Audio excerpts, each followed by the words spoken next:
Welcome back, everyone. Marijuana is big business in Colorado, one of the few U.S. states where the drug is legal to use for recreational purposes. Now there are safety concerns, not involving the drug, but the pesticides used on marijuana plants. Ana Cabrera investigates.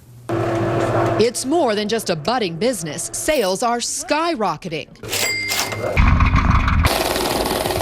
More than $500 million of pot sold in Colorado last year alone. Look at this beautiful leaf right here. Pot producers, product manufacturers, and retailers are rolling in the green.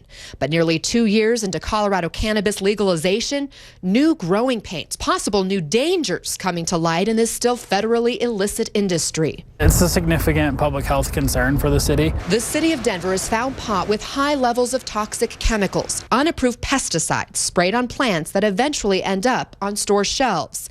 Denver's Department of Environmental Health has opened at least 24 investigations over pesticide concerns in the past several months, leading to pot product recalls, cultivation quarantines, even a class action lawsuit. So how big is this hidden threat? We decided to put some pot products to the test. But state regulations don't allow consumers to purchase products and have them tested. Only state licensed marijuana businesses can submit samples for testing. So we found 2 Denver pot shops willing to do just that. We tested 6 different pot samples, flowers, edibles, and a concentrated marijuana wax product.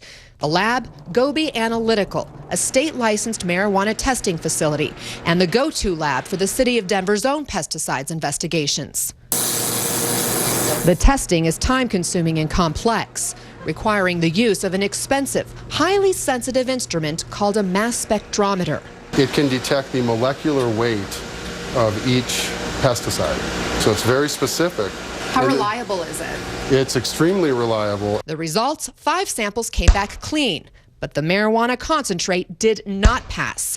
Perrone found a staggering level of an insecticide called imidacloprid, a neurotoxin.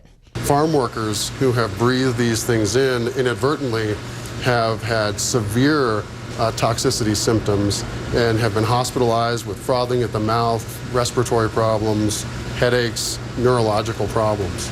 The state does not allow this pesticide to be used on marijuana, but the EPA does allow its use on some crops, but at very low levels. On avocados, the limit is 1 part per million. For apples, 0.5 parts per million. Compare that to our sample, showing the pesticide at a level of 100 parts per million. So when you saw this result, what was the initial reaction? Get the product off the shelf. Get it off the shelf. We don't want to get that to our customers. The pot shop owner pulled the product and notified the state, but we found it was actually a different business that grew the marijuana and applied the pesticides. True Cannabis, a marijuana cultivator that turns out had been previously flagged by local authorities. The company declined several requests for an interview, but in a statement told us the health and safety of our customers and employees is a top priority. Because pesticides are regulated by the Environmental Protection Agency and cannabis is a Schedule I controlled substance at the federal level, there has been confusion about what products can be used on cannabis. True Cannabis is working with state and local regulators to resolve this issue with an ongoing focus on the health and safety of the consumer.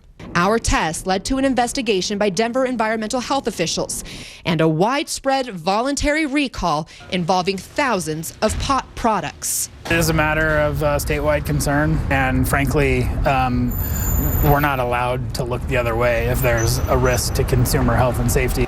Ana Cabrera, CNN, Denver. And that does it for us. I'm Aisha Sase in LA. I'm the leading state sponsor of terrorism.